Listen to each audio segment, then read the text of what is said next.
Dalam video sebelumnya, Anda telah memperoleh penjelasan mengenai langkah kedua dalam perencanaan audit, yaitu pemahaman bisnis dan industri klien.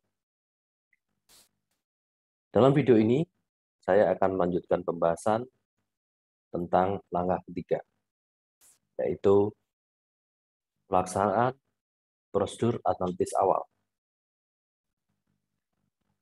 Seperti terlihat dalam gambar ini, pelaksanaan prosedur analitis awal adalah langkah ketiga dari 4 langkah untuk perencanaan audit. Apa sih prosedur analitis? Prosedur analitis pada dasarnya merupakan evaluasi informasi keuangan melalui analisis hubungan yang masuk akal di antara data finansial dan non-finansial.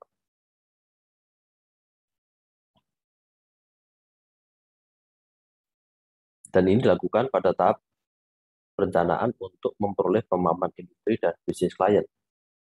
Jadi lebih mempertajam dari tahapan sebelumnya terkait dengan industri dan bisnis klien.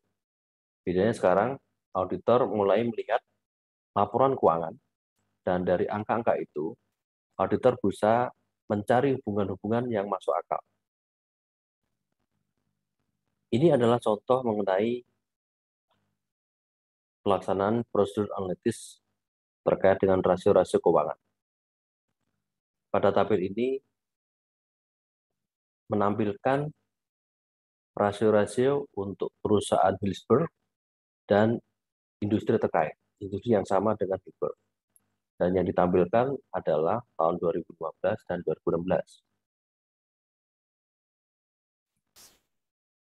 Coba kita fokus di bagian yang saya kotai dengan kotak warna merah. Ini terkait dengan liquidity activity ratio. Kalau kita lihat, sebenarnya performa dari Hillsborough itu tidak lebih bagus daripada perusahaan pada industri sejenis. Sebagai contoh, kita lihat untuk account receivable turnover atau perputaran piutang. Untuk 2016 ya, sebagai contoh, Anda di situ perputaran piutang untuk Hillsborough itu 7,59. Sementara untuk industri terkait 12,15. Kemudian terkait days to collect accounts receivable atau waktu yang dibutuhkan untuk pengumpulan kembali ya, piutang itu 49,09 untuk Hillsborough, sedangkan industri itu cuma 30 hari, 30,04. Lalu untuk perputaran piutang, inventory turnover, Hillsborough itu menunjukkan angka 3,36, sedangkan industri itu lebih cepat, 5,20.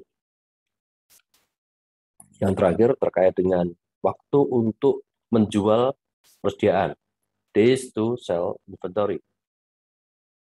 Hillsborough di sini menunjukkan angka 108,63 dan industri 70,19. Jadi lebih lambat daripada perusahaan sejenis. Nah, kita perlu mencermati hal yang lain, terutama untuk pergerakan angkanya dari tahun 2015 ke 2016. Kita kembali ke accounts receivable turnover. Tahun 2015, untuk perputaran piutang Hillsborough itu 7,61, sedangkan 2016 turun menjadi 7,59. Artinya justru lebih lambat. Dan itu juga lebih lambat daripada industri sejenisnya. Kemudian untuk hari yang dibutuhkan untuk mengumpulkan kembali piutang itu meningkat, ya. Artinya justru lebih lambat dari 47,96 menjadi 48,09 di 2016. Dan ini lebih lama daripada industri sejenis. Kemudian perputaran inventory turnover, itu dari 3,02 menjadi 3,36. Ya, meningkat sedikit, tetapi ini masih lebih lambat daripada industri sejenis. Lalu waktu untuk menjual persediaan itu dari 120 hari menjadi 108, menurun, ya, artinya lebih cepat di sini. Tetapi ini juga masih lebih lama daripada perusahaan sejenis. Nah, data-data ini perlu diperhatikan oleh auditor untuk sedikit banyak memberi gambaran kinerja Hillsborough. Ini terkait dengan perputaran piutang, perputaran inventory, itu jadi perhatian karena rendahnya kecepatan perputaran inventory itu juga akan menyebabkan persediaan itu usang. Ya. Karena ini lebih lambat juga daripada industri terkait. Nah, angka-angka macam ini perlu menjadi perhatian auditor. Karena nanti juga bisa mengarahkan pada kemungkinan salah saji di sana.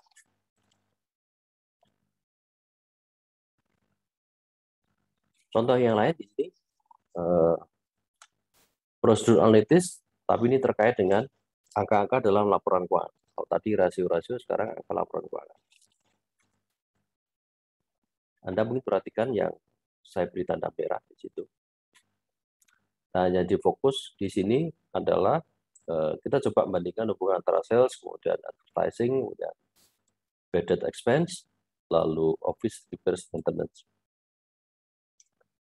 Contoh nih misalnya, kalau kita lihat memang pergerakan sales-nya ada kenaikan. 2014, 2015 sampai 2016 itu naik dari 122 menjadi 131 di 2015 dan 2016 menjadi 143 juta dolar.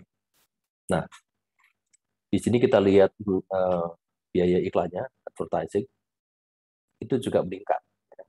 Dari 1.790 meningkat jadi 1.920, dan terakhir ini 2.611.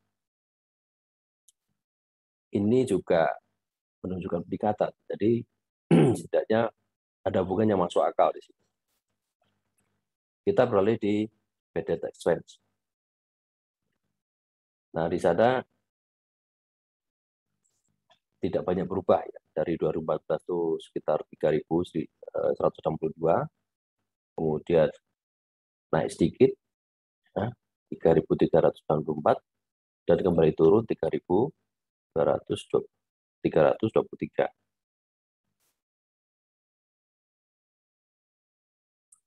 Tapi ini juga tetap jadi perhatian ya, karena siapa tahu nanti penyisian piutangnya